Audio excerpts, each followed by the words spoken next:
وسلام على عباده الذين اصطفى أما بعد فأعوذ بالله من الشيطان الرجيم بسم الله الرحمن الرحيم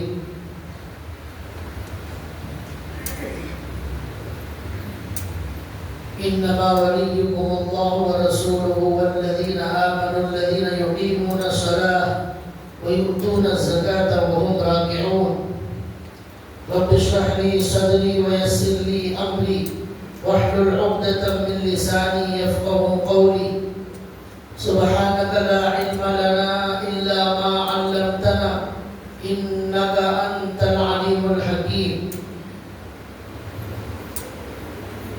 اللهم صل على محمد في أول كلامنا اللهم صل على محمد في أوسط كلامنا اللهم صل على محمد في آخر كلامنا صدق الله العظيم. محترم دینی بھائیوں، قرآن کریم کی ایک آیت آپ کے سامنے تلاوت کی گئی ہے.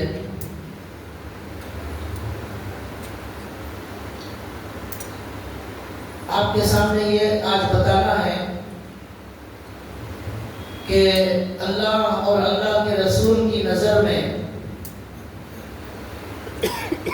اللہ کے دوست اور اللہ کے ولی کون ہوتے ہیں اور کیسے ہوتے ہیں، ان کی کیا صفات ہوتی ہیں، ان اللہ والوں کی کیا عادتیں ہوتی ہیں اور کن کو اللہ والا کہا جاتا ہے.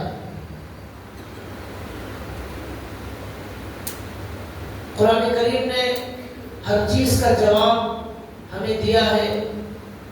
اللہ کے نبی نے اپنی حدیثوں سے ہر چیز ہمیں سکھائی اور بتائی ہے.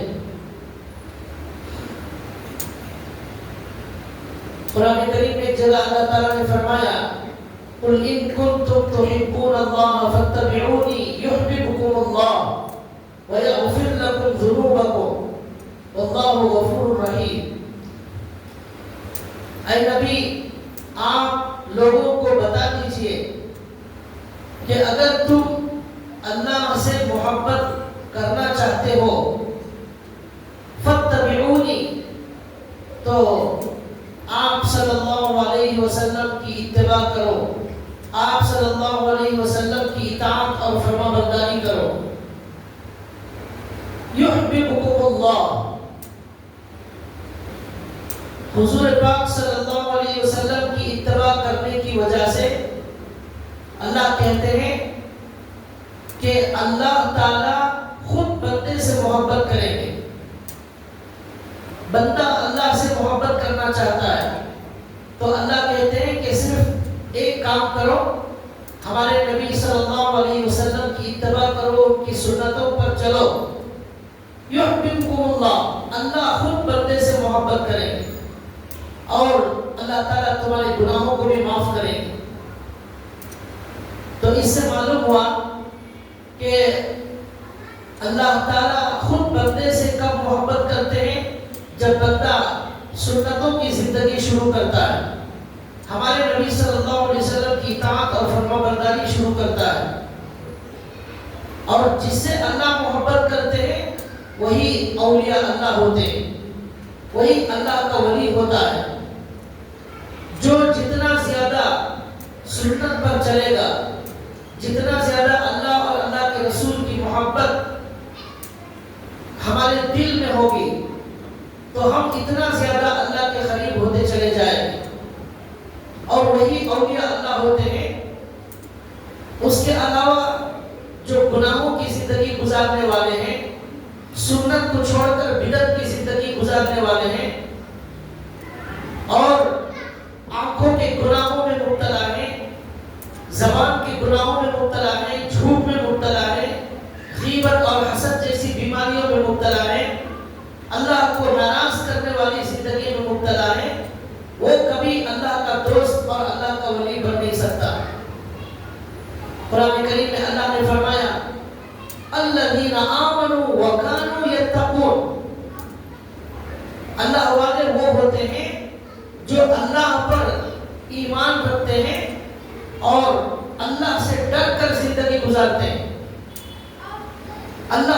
درد جس کے دل میں ہوتا ہے وہ ہے اللہ والے. اللہ نے کہا الذین آمنوا وکانوا یتقون. ایمان بھی کامل درجے کا ہو اور اللہ کا ڈر اور خوف جس کے دل میں موجود ہے وہ ہے اللہ والا, وہ ہے اللہ کا ولی. ایک جگہ اللہ نے قرآن کریم میں فرمایا ان اولیاءہ الا المتقون. نہیں ہے اللہ کے دوست مگر گناہوں سے بچنے والے, اللہ کی نافرمانی سے بچنے والے, اللہ کے رسول کی نافرمانی سے بچنے والے جو لوگ ہیں وہی دراصل اللہ کے دوست اور اللہ کے ولی ہیں. تمام دنیا کے اندر جتنے اولیاء اللہ پیدا ہوئے, جتنے اولیاء اللہ دنیا میں آئے, تمام کے اندر یہی ایک خاص بات اور یہی ایک عادت اور ایک صفت تھی کہ وہ اپنے آپ کو گناہوں سے بہت زیادہ بچاتے تھے, اپنے آپ کو گناہوں سے بہت دور رکھتے تھے. کیسا بھی گناہ ہو وہ اس گناہ کے قریب نہیں جاتے تھے اور سنتوں کے وہ بہت زیادہ عاشق ہوا کرتے تھے.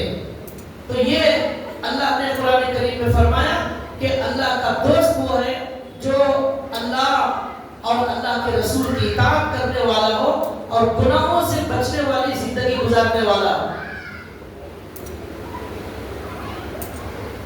اللہ کے نبی صلی اللہ علیہ وسلم صحابہ کی ایسی تربیت فرماتے تھے کہ اگر ان سے کبھی کوئی گناہ ہو جاتا تو ہمارے نبی ان کی تربیت کرتے, ان کی اصلاح کرتے اور ان کو سکھاتے کہ اللہ اور رسول کی نافرمانی کتنا بڑا گناہ ہے, کتنا عظیم گناہ ہے.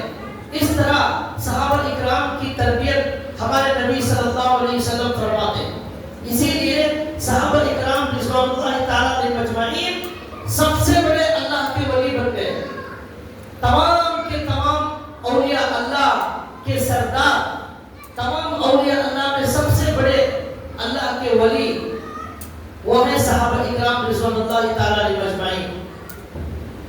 اس لیے کہ ان کی خاص بات یہ ہوتی تھی کہ وہ اللہ اور اللہ کے رسول کی نافرمانی سے اپنے آپ کو بچاتے تھے.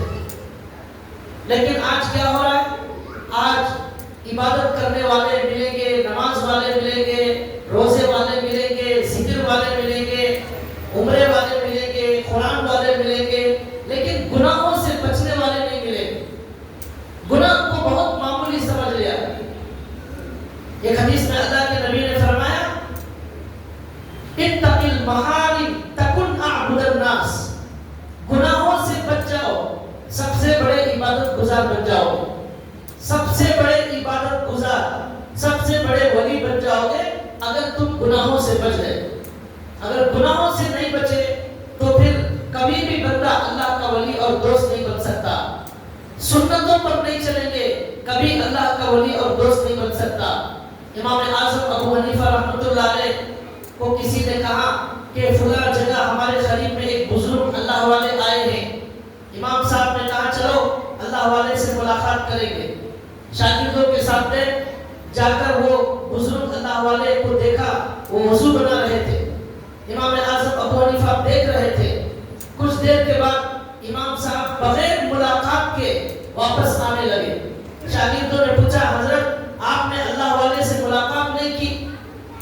تو حضرت نے کہا جس اللہ والے کو وضو کی سنتیں معلوم نہیں ہے, وضو کا سنت طریقہ معلوم نہیں ہے, وہ اللہ والا کیسے ہو سکتا ہے؟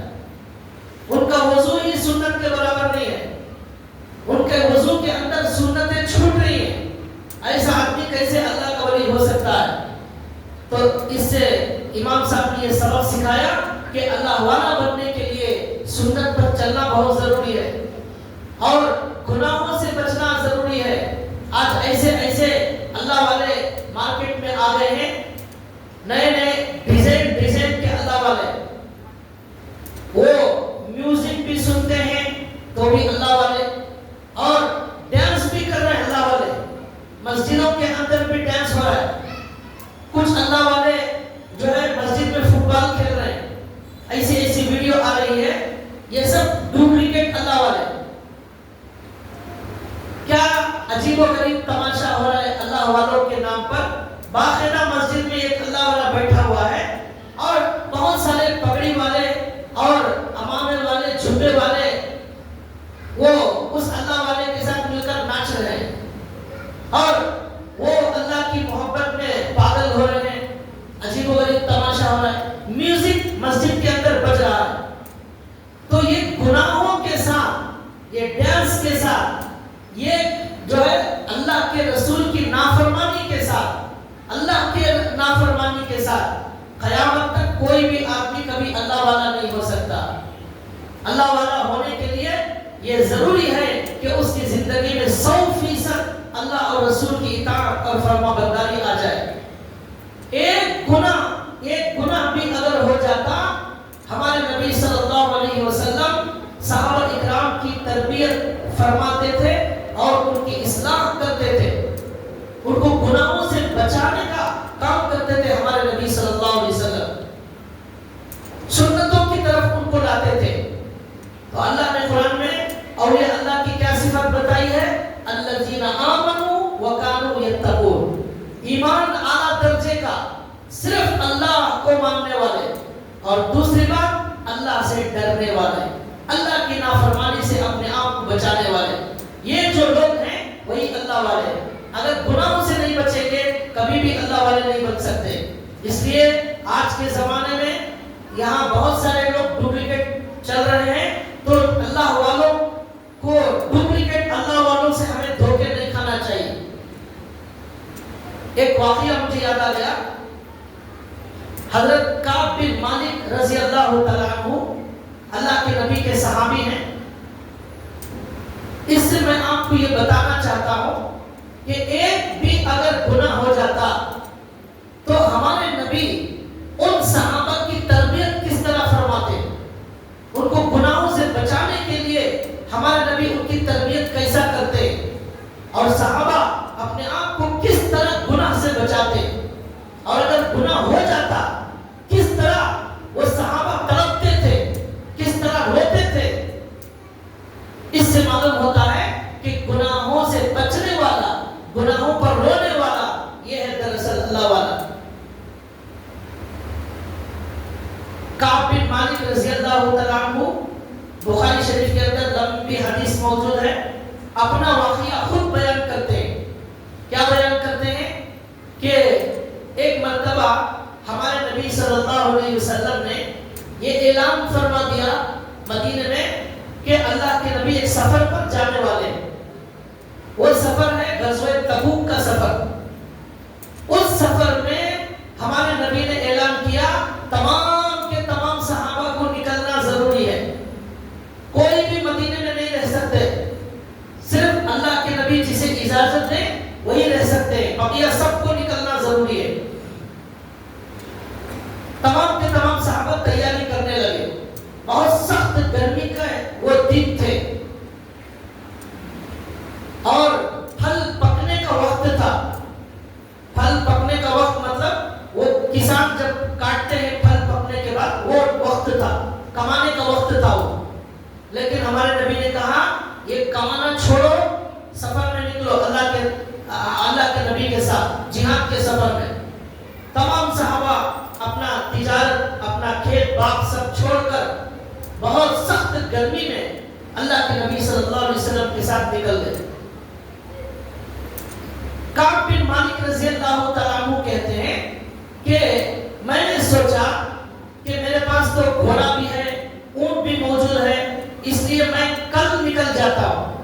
آج سب نکل گئے، صحابہ نکل گئے، اللہ کے رسول نکل گئے، لیکن میں کل نکل جاؤں گا اس لیے کہ میرے پاس سواری موجود ہے.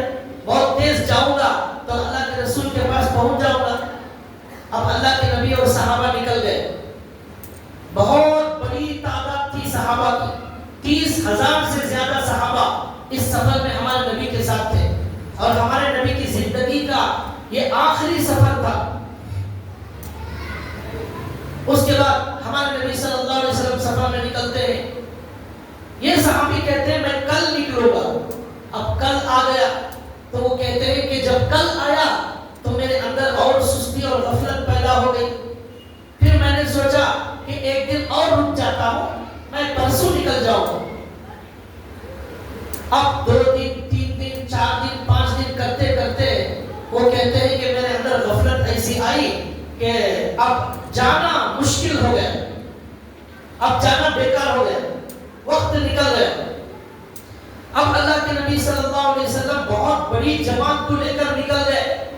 اب وہ صحابی کہتے ہیں کہ اتنی بڑی جماعت تھی، اتنی بڑی تعداد تھی کہ لوگوں کے نام کسی رجسٹر میں لکھنا مشکل تھا، اتنے صحابہ تھے، اور معلوم بھی نہیں ہوتا تھا کہ کوئی کون آئے ہیں کون نہیں آئے ہیں، اتنا بڑا مجمع تھا. اب وہ صحابی کہتے ہیں کہ اللہ کے رسول جب وہاں پہنچ گئے سفر میں تبوک میں، تو وہاں اللہ کے رسول صلی اللہ علیہ وسلم مجلس میں بیٹھے ہوئے ہیں. تو وہاں اللہ کے رسول نے یہ سوال کیا کہ کعب بن مالک کہاں ہے؟ اتنے بڑے مجمع میں ہمارے نبی نے کعب بن مالک کو یاد کیا اور کہا کعب بن مالک کہاں ہے؟ تو ایک صحابی بیٹھے ہوئے تھے، انہوں نے کہا یا رسول اللہ ان کے پاس مال بہت زیادہ آ گیا ہے اور وہ اپنے غرور کی وجہ سے نہیں آئے ہیں سفر میں.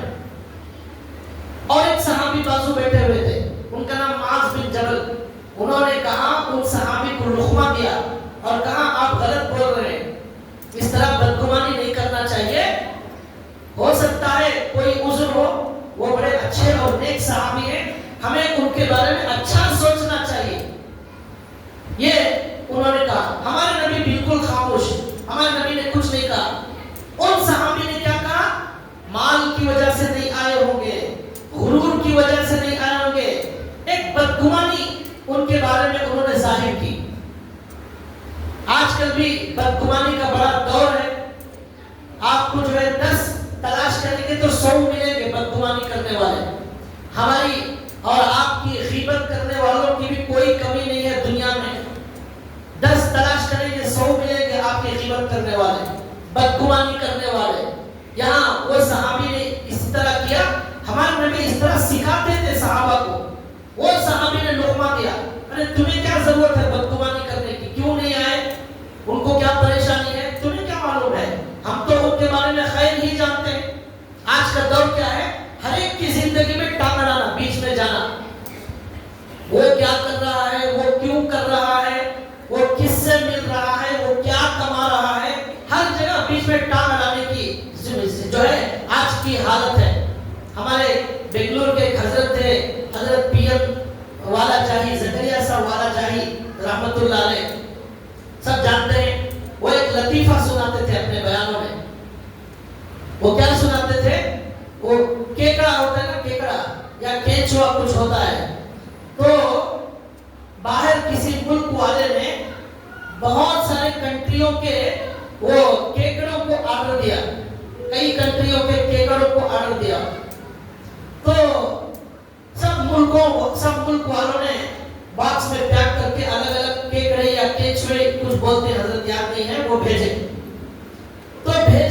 تو انڈیا سے جو کیکڑے گئے تھے وہ ان کا باکس کھلا ہوا تھا. سارے ملکوں سے جو کیکڑے آئے تھے وہ باکس اوپن تھا، باکس بند تھا بقیہ ملکوں کا. انڈیا کا جو مال گیا کیکڑوں کا وہ باکس کھلا ہوا ہے، ڈھکن نہیں ہے اس کے اوپر. تو اس جو منگانے والا ملک تھا اس نے سب کے کیکڑے دیکھے. اب انڈیا کے بھی دیکھے تو انڈیا کے جو کیکڑے ہیں وہ اوپن باکس میں آئے ہیں. اور تعجب یہ ہے کہ وہ کیکڑے باہر بھی نہیں نکلے، اندر ہی ہیں باکس میں. اسے بڑا تعجب ہوا. انڈیا والے کیسے عجیب و غریب کیکڑے رکھتے ہیں، یہ تو اوپن ہے، اتنا لمبا سفر کر کر آ گئے وہ. اور تعجب یہ ہے کہ ایک بھی باہر نہیں گیا، پورے اندر ہی ہے باکس کے اندر.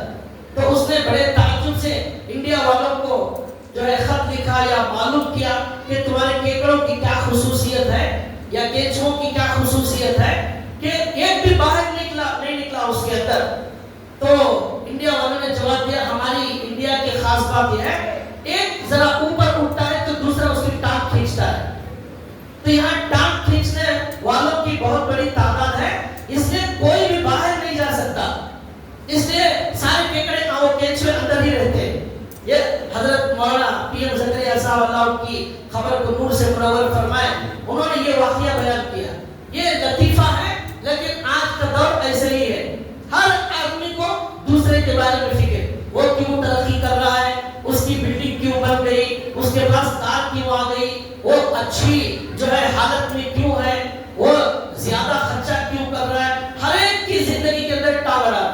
آپ کی زندگی میں آپ جو کریں گے اللہ کو جواب دیں گے. میں جو کروں گا میں جا کر اللہ کو جواب دوں گا.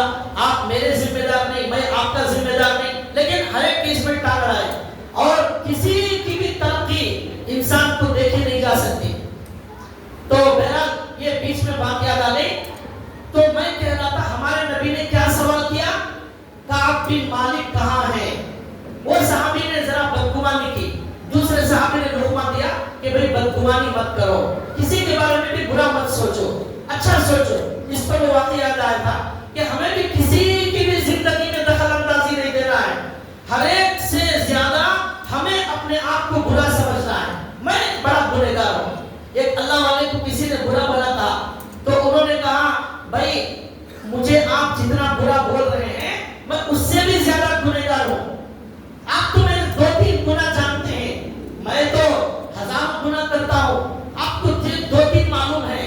اس لیے آپ میرے لیے دعا کیجئے اللہ میرے گناہوں کو معاف فرمائے. ہمیں ایسا سوچنا چاہیے سب سے زیادہ میں گنہگار.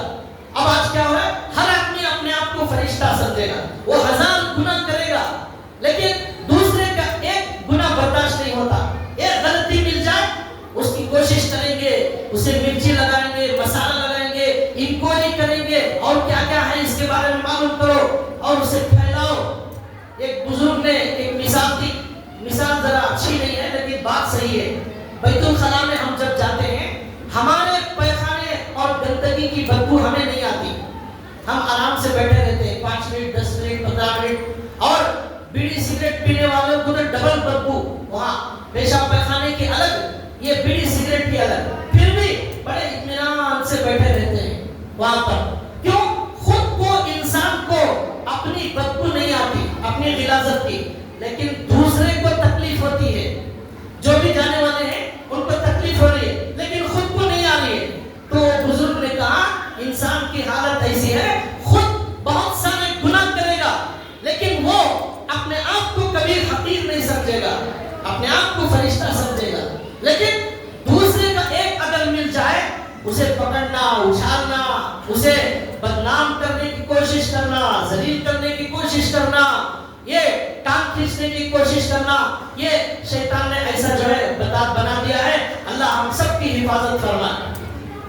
تو بہرحال یہ واقعہ بتا رہا تھا کہ کعب بن مالک رضی اللہ تعالیٰ عنہ، عنوان ہمارا کیا چل رہا ہے، جو گنہگار ہوتا ہے وہ کبھی اللہ والا نہیں ہو سکتا. گناہوں سے بچنا اللہ والا ہونے کے لیے بہت ضروری ہے. اسی میں یہ بیماریاں بھی ہیں، یہ بدگمانی اور غیبت، کسی کی برائی چاہنا، کسی کے خلاف غیبت کرنا، یہ سب گناہ ہے. یہ گناہ کرنے والا کبھی اللہ والا نہیں ہو سکتا. دوسروں کے عیب تلاش کرنے والا وہ کبھی اللہ والا نہیں ہو سکتا. یہ سارے گناہوں سے بچنا ضروری ہے. تو حضور نے پوچھا کعب بن مالک کہاں ہے؟ تو اس دو صحابی نے اس طرح کہا. اب بات کئی ختم ہو گئی. اب کعب بن مالک کہتے ہیں کہ وقت گزرتا گیا غفلت میں اور سستی میں اللہ کے نبی کے ساتھ سفر میں نہیں گیا. اب میں یہاں پریشان ہونے لگا. اب کہتے ہیں کہ میں مدینے میں نکل کر باہر جا کر دیکھتا ہوں، یہاں دیکھتا ہوں، وہاں دیکھتا ہوں، مسجد میں دیکھتا ہوں، بازار میں دیکھتا ہوں، تو پورے لوگ نظر آ رہے ہیں اور معذور لوگ نظر آ رہے ہیں جو اللہ کے نبی کے ساتھ نہیں گئے سفر میں. بقیہ سارا مدینہ جا چکا ہے، کوئی بھی باقی نہیں ہے، سب جا چکے ہیں اللہ کے نبی کے ساتھ. اب یہ کعب بن مالک کہتے ہیں کہ میرے ساتھ اور بھی 1-2 سچے صحابہ بھی کسی عذر کی وجہ سے سفر میں نہیں گئے. بقیہ جتنے بھی نہیں گئے وہ سارے منافقین تھے، سارے منافقین. جہاں بھی جاتا ہو منافقین نظر آ رہے، ان کے چہرے سے نفاق ٹپک رہا ہے. ایسے جھوٹے مسلمان حضور کے ساتھ نہیں گئے، لیکن 3 سچے مسلمان اللہ کے نبی کے ساتھ سفر میں نہیں گئے. اب کیا ہوا؟ سفر ختم ہو گیا ہمارے نبی کا. اب ہمارے نبی صلی اللہ علیہ وسلم واپس مسجد میں تشریف لائے مدینے میں. آنے کے بعد کہتے ہیں کہ اللہ کے نبی کا معمول یہ تھا کہ حضور پہلے مسجد میں جاتے, وہاں نماز پڑھتے, اور اس کے بعد میں وہاں سے پھر اللہ کے نبی گھروں کو جاتے. اب اللہ کے نبی مسجد میں آ گئے, سفر ختم ہو گیا. اب مدینے کے جو جھوٹے منافقین تھے, یاد رکھیے ہمیشہ مسلمانوں کی جماعت میں منافقین ضرور رہیں گے. حضور کے زمانے میں بھی موجود تھے. حضور کا بیان سننے کے باوجود ان کا نفاق ختم نہیں ہوا. حضور کے پیچھے 5 وقت نماز پڑھنے کے باوجود ان کا نفاق ختم نہیں ہوا. وہی نازل ہو رہی ہے, قرآن نازل ہو رہا ہے, لیکن پھر بھی ان کا نفاق ختم نہیں ہوا. تو جب حضور کے زمانے میں جو سارے زمانوں میں سب سے اعلیٰ درجے کا زمانہ ہے, سب سے اعلیٰ درجے کے لوگ ہیں, وہاں بھی منافقین ختم نہیں ہوئے. قیامت تک ہماری مسجدوں کے اندر, ہمارے بازاروں میں, ہمارے جلسوں میں, ہمارے دکانوں میں, ہمارے محلے میں, ہمارے اسٹیٹ میں منافقین ضرور ہوں گے. کیوں؟ ان کے دل کے اندر اطمینان نہیں ہوگا اسلام پر, قرآن پر اعتراض ہوگا, نبی پر اعتراض ہوگا, قرآن کے احکامات پر اعتراض ہوگا. یہ سب چیزوں سے ایمان ختم ہو جاتا ہے. یہ معلوم نہیں, اللہ کو معلوم ہے کون ایمان والا ہے کون منافق. ہم تو فیصلہ نہیں کر سکتے, لیکن ہر زمانے میں ہوں گے. کل قیامت کے دن معلوم ہوگا کہ کون منافق ہے کون مومن ہے. اس لیے بھائیو ہمیشہ اپنے ایمان کو بچانے کی فکر کرتے رہنا چاہیے. تو بہرحال یہ صحابی کہتے ہیں میں کہیں بھی جا کر دیکھتا محلے میں سب جگہ منافق نظر آ رہے ہیں, کوئی مسلمان نہیں ہے. 3 مسلمان ہیں سچے پکے مسلمان. اب اللہ کے رسول صلی اللہ علیہ وسلم سفر سے واپس آ گئے, مسجد میں بیٹھ گئے. اب چھوٹے مسلمان آنے لگے حضور کے پاس, یا رسول اللہ میں بیمار تھا اس لیے نہیں آ سکا. جھوٹ بول دیا. حضور نے کہا ٹھیک ہے بھائی, آپ جانو اللہ جانو, میں آپ کو اللہ کے حوالے کرتا ہوں. اٹھ کر چلے گئے. اور ایک منافق آیا, اس نے کہا یا رسول اللہ میں نکلنے والا تھا, ہماری نانی مر گئی اس لیے میں نہیں آ سکا. اللہ کے رسول نے کہا ٹھیک ہے آپ جانو اللہ جانو, سچ کیا ہے میں اللہ کے حوالے کرتا ہوں. اس طرح جھوٹے مسلمان آتے, جھوٹ بولتے, بچ جاتے, حضور ان کو اللہ کے حوالے کرتے. اب سنیے کعب بن مالک رضی اللہ تعالیٰ عنہ آ کر حضور کے سامنے بیٹھے. اب حضور نے پوچھا کعب تمہیں کس چیز نے منع کیا, کس چیز نے منع کیا تمہیں سفر میں آنے سے. کعب بن مالک نے کہا یا رسول اللہ اگر میں آپ کے علاوہ دنیا کے کسی بھی انسان کے سامنے بیٹھا ہوتا تو میں جھوٹ بول کر بچ جاتا, لیکن آپ کے سامنے اگر جھوٹ بولوں گا کل وہی آ جائے گی, شام میں وہی آ جائے گی, اللہ آپ کو سچ بتا دیں گے, میں جھوٹ بول کر بچ نہیں سکتا. اس لیے یا رسول اللہ سچ کے علاوہ کوئی راستہ نہیں ہے, صحیح بات بتا رہا ہوں. صحیح بات یہ ہے میری غفلت اور سستی لاپرواہی کی وجہ سے میں سفر میں آپ کے ساتھ نہیں آ سکا. اب اللہ کے نبی نے یہ سن لیا. اس کے بعد اللہ کے نبی نے کہا ٹھیک ہے جاؤ. اٹھ کر وہاں سے چلے گئے. باہر آتے ہی منافقوں نے کہا ارے بیوقوف آدمی تو بھی ایک جھوٹ بول کر بچ جاتا جیسے ہم سب بچ گئے. یہ کہا منافقوں نے تو بھی جھوٹ بول کر بچ جاتا جیسے ہم بچ گئے. تو انہوں نے کہا نہیں میں مناسب نہیں سمجھا کہ اللہ کے رسول کے سامنے بیٹھ کر میں جھوٹ بولوں, یہ میرا دل گوارا نہیں کیا. اس کے بعد وہ چلے گئے. اب جانے کے بعد سنیے گناہوں کی وجہ سے آدمی کبھی بھی اللہ کا نیک بندہ نہیں بن سکتا. چاہے وہ جتنے تہجد پڑھ لے, جتنے عمرے کر لے, جتنے حج کر لے, جتنی نمازیں پڑھ لے, گناہ اگر نہیں چھوٹے گا کبھی اللہ والا نہیں بن سکتا. تو اب ہمارے نبی نے اعلان کر دیا پورے مدینے میں ایک آدمی کو بھیج کر. کیا اعلان کیا؟ پورے مدینے میں یہ اعلان کرو اس کعب بن مالک اور 2 سچے مسلمان ہیں, ان 3 لوگوں سے مدینے میں کوئی بھی بات چیت نہیں کر سکتا. بات چیت بند, بیکار, اور ان سے کوئی معاملہ خرید و فروخت وغیرہ کچھ نہیں کر سکتا. انہوں نے اللہ کے رسول کی نافرمانی کی ہے, انہوں نے اللہ کی نافرمانی کی ہے. ان کی سزا یہ ہے کہ ان پورے مدینے والے ان سے بات چیت بند کرو. اس زمانے میں صحابہ صحابہ کی ایسی تربیت ہوا کرتی تھی، صحابہ کے دلوں سے حضور کی اور اللہ کی نافرمانی کے جذبے کو نکالا جاتا تھا۔ آج بھائیوں گناہ تو دور کی بات، گناہ تو عام ہو چکے ہیں۔ گناہوں پر گناہ سے زیادہ بری بات یہ ہے گناہوں کی دعوت دی جا رہی ہے، فلموں کی دعوت دی جا رہی ہے، اور بے حیائی کی دعوت دی جا رہی ہے، حرام کی دعوت دی جا رہی ہے، ناچنے کی دعوت دی جا رہی ہے۔ گناہ اتنا برا نہیں ہے جتنا گناہ کی دعوت دینا برا ہے۔ گناہ پر فخر کیا جا رہا ہے، میں نے یہ گناہ کیا، میں نے یہ گناہ کیا، میں نے اسے ذلیل کیا، میں نے اسے سبق سکھایا، میں نے اس کے خلاف یہ سازش کی، یہ فخر کیا جا رہا ہے۔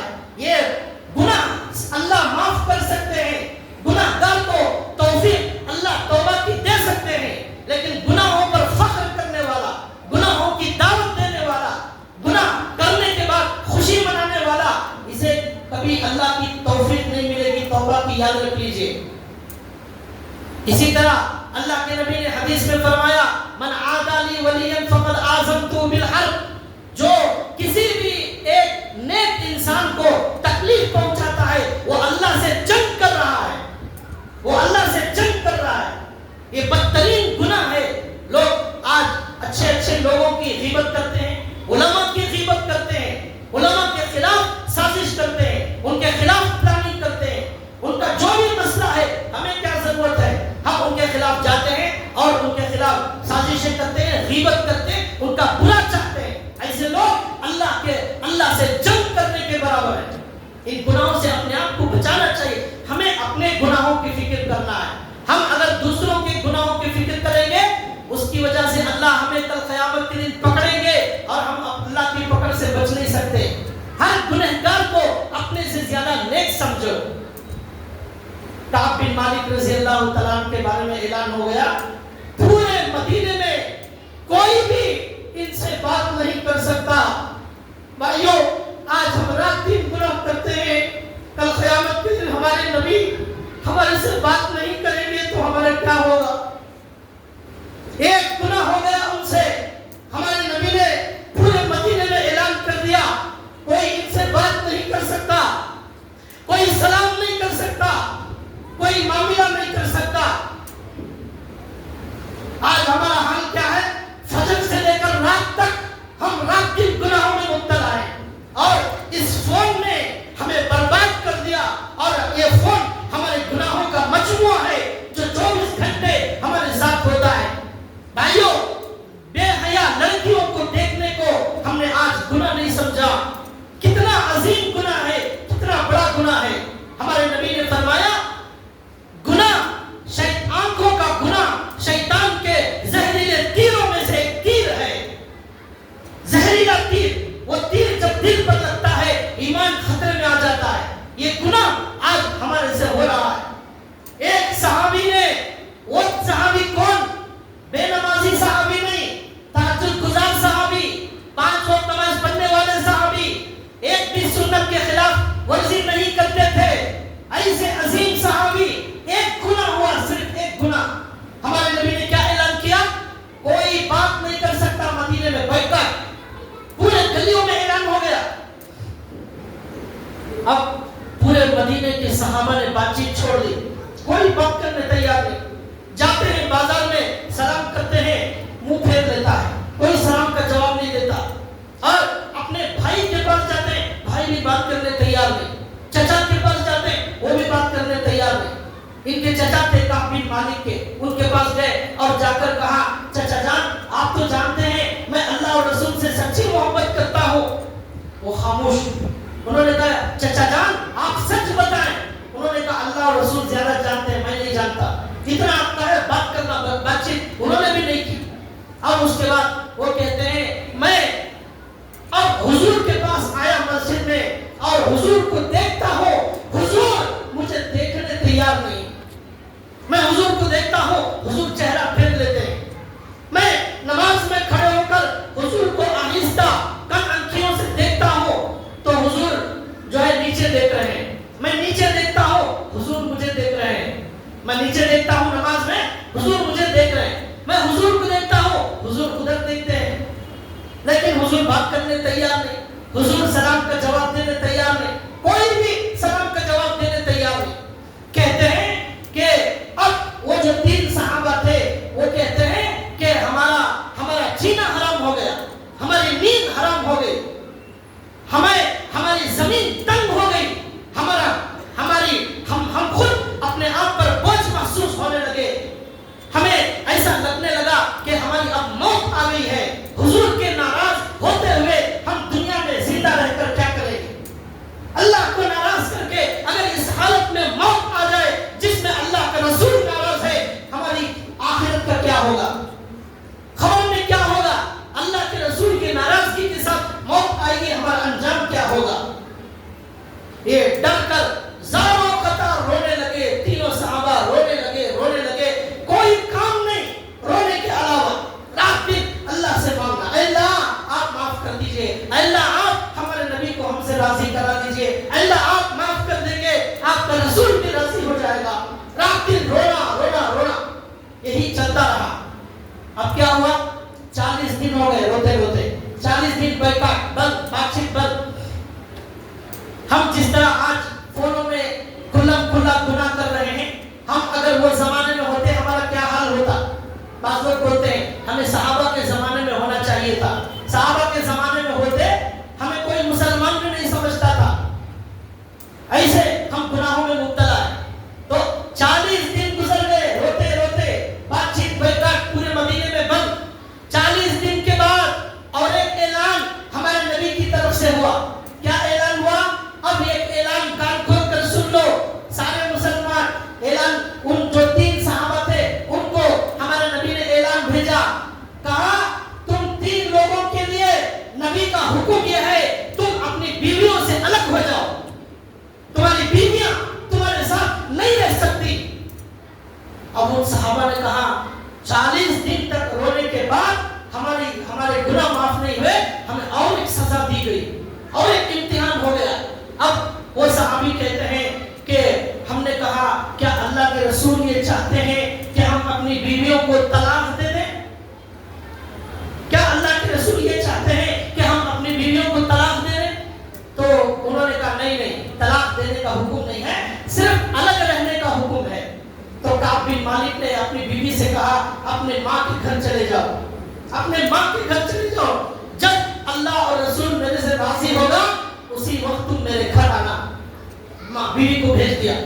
اب جو اور 2 صحابہ تھے ان کی ایک بیوی حضور کے پاس گئی، جا کر کہا یا رسول اللہ میرے شوہر ہلال بن امیہ ان کو آپ نے کہا ہے کہ بیوی سے الگ ہو جائیں، میرا شوہر بوڑھا ہے، ضعیف ہے، کمزور ہے، وہ کوئی کام نہیں کر سکتا اپنا، اس لیے کیا میں اس کو بھی چھوڑ کر چلی جاؤں؟ تو حضور نے کہا کہ بس تم ان کی خدمت کر سکتی ہو، لیکن تمہارے سے وہ خصوصی تعلق وہ پیدا نہیں کر سکتے، قائم نہیں کر سکتے، صرف خدمت کی اجازت ہے۔ اب وہ بوڑھی عورت چلی گئی۔ اب کعب بن مالک سے ان کی بیوی نے یا کسی نے کہا آپ بھی جا کر حضور سے اجازت لے لو، انہوں نے کہا نہیں میں جوان ہوں، میں خود اپنے کام کر سکتا ہوں، اس لیے میں اپنی بیوی کو بھیج دوں گا۔ اپنی بیوی کو بھیج دیا۔ اس طرح بھائیوں 50 دن گزر گئے، 50 دن۔ کیا بتانا ہے اس واقعے سے؟ ایک اللہ کے رسول کی نافرمانی کا انجام کیا ہوتا ہے، ایک اللہ کی نافرمانی کی سزا کیا ملتی ہے۔ اس طرح کس طرح تربیت کی جاتی ہے صحابہ کی گناہوں سے بچانے کے لیے، اس لیے کہ گناہ زہر ہے، زہر۔ یہ گناہ ہمیں قتل کرنے والا ہے، یہ گناہ ہمیں تباہ کرنے والا ہے، یہ گناہ ہمیں برباد کرنے والا ہے۔ بعض لوگ کہتے ہیں اللہ غفور رحیم ہے، اللہ بڑے معاف کرنے والے ہیں، ہم جو بھی کریں اللہ معاف کریں گے۔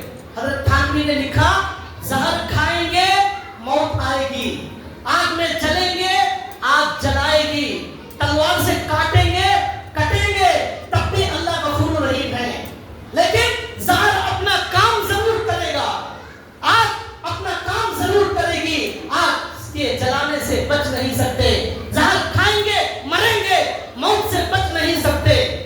ہمارے نبی نے کہا اسی طرح اللہ غفور رحیم ہے، اللہ جہنم میں ڈالیں گے، اللہ غفور رحیم ہے۔ وہ کیوں ڈالیں گے؟ ہمارے گناہوں کو دھونے کے لیے ڈالیں گے، تو تب بھی اللہ غفور رحیم ہے۔ اللہ غفور رحیم یہ سمجھ کر گناہ کریں گے اس سے بڑا بیوقوف کوئی نہیں. اس طرح بھائیوں اپنے آپ کو گناہوں سے بچاؤ ورنہ کبھی بھی ہم نیک اچھے مسلمان بن نہیں سکتے, اللہ والے نہیں بن سکتے. اب 40 دن 50 دن گزر گئے اس طرح. اب بیچ میں کیا ہوا, ایک کافر بادشاہ کا خط آیا, کافر بادشاہ کا خط. اس کے اندر لکھا ہوا ہے, آپ مجھے معلوم ہوا اللہ کے رسول تمہارے سے ناراض ہیں, تمہیں ذلیل کر دیا ہے, تمہیں رسوا کر دیا ہے, تمہیں الگ کر دیا ہے, آ جاؤ ہمارے پاس, ہم تمہیں اکرام کریں گے, نوازیں گے. آج بہت سارے مسلمان بکنے والے موجود ہیں. پیسہ دو ہر ایک کو خرید سکتے ہیں, پیسہ دو ایمان بیچنے تیار ہیں, ضمیر بیچنے تیار ہیں. کتنے لوگ چاہیے آپ کو جھوٹ ووٹ ڈالنے کے لیے, پیسے دیجئے 5-10 ہزار روپے جھوٹا ووٹ ملے گا. کتنے لوگ جھوٹی گواہی دینے والے آپ کو چاہیے, پیسہ دیجئے 10,000 میں ایمان بکتا ہے, 15,000 میں ایمان بکتا ہے. آپ کو جو کرانا ہے, کسی کی بے عزتی کرانا ہے, پیسے دو آپ اس کی بے عزتی کرا سکتے ہیں. لڑنا مارنا ہے, مرنا ہے, قتل کرانا ہے, پیسے دو وہ بھی ہو جائے گا. سب ہو رہا ہے, پیسے سے سب ہوتا ہے, قرآن اور حدیث سے کچھ نہیں ہوتا. بھائیو آج ایسا دور آ گیا. بہرحال ہمارا وقت ختم ہو رہا ہے. واقعہ میں بہت مختصر ختم کروں گا. وہ صحابی کے 50 وہ خط آیا کافر بادشاہ کا, انہوں نے پڑھا, کہا ایک اور امتحان آ گیا, ایک اور امتحان آ گیا. وہ خط لے جا کر چولہے میں ڈال کر جلا دیا. اب اس کے بعد 50 دن ہو گئے, 50 دن روتے روتے روتے حالت خراب ہو گئی. لیکن اللہ ارحم الراحمین ہے, اللہ غفور الرحیم ہے, اللہ تعالیٰ بہت معاف کرنے والے ہیں. اللہ تعالیٰ ضرور توبہ قبول کرتے ہیں. سچی توبہ کرنے والا اللہ کے دربار سے کبھی محروم نہیں ہوتا.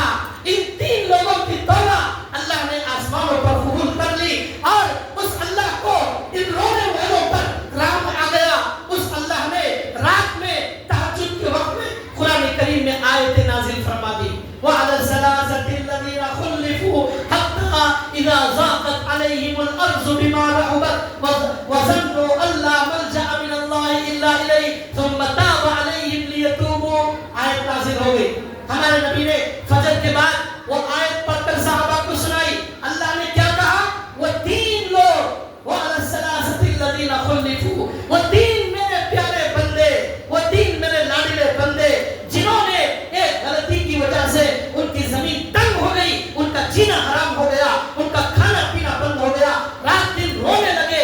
انہوں نے یہ یقین کر لیا اللہ کے علاوہ اب ان کو کوئی پناہ دینے والا نہیں, اللہ کے علاوہ کوئی معاف کرنے والا نہیں. وہ رونے لگے, بے شک اللہ معاف کرنے والا, اللہ توبہ قبول کرنے والا.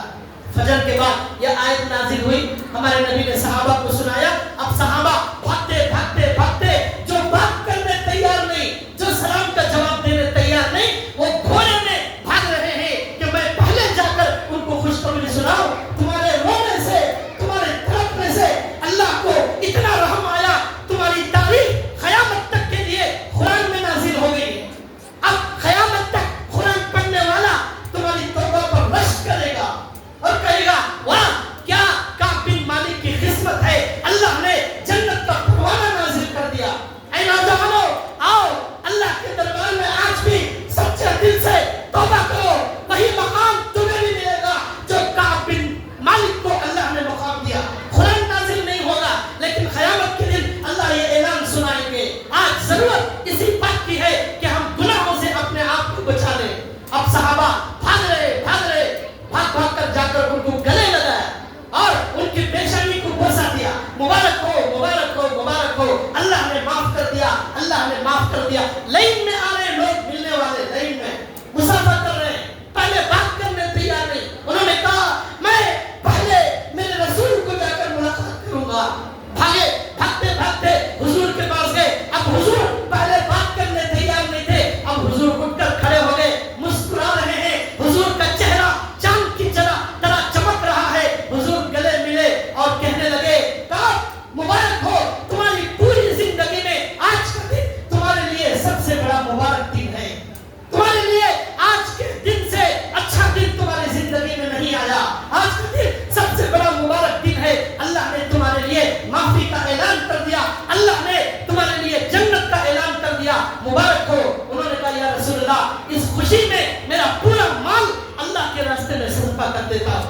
یہ انہوں نے کہا. بھائیو اس پورے واقعے کا خلاصہ، ہماری پوری گفتگو کا خلاصہ یہ ہے کہ ہمیں اپنے آپ کو جب تک گناہوں سے نہیں بچائیں گے، یہاں جو واقعہ سنایا ایک گناہ کی وجہ سے یہ سب ہوا. اس طرح ہمارے نبی تربیت کرتے تھے، ہمارے نبی صحابہ ہمارے نبی سے تربیت حاصل کرتے تھے.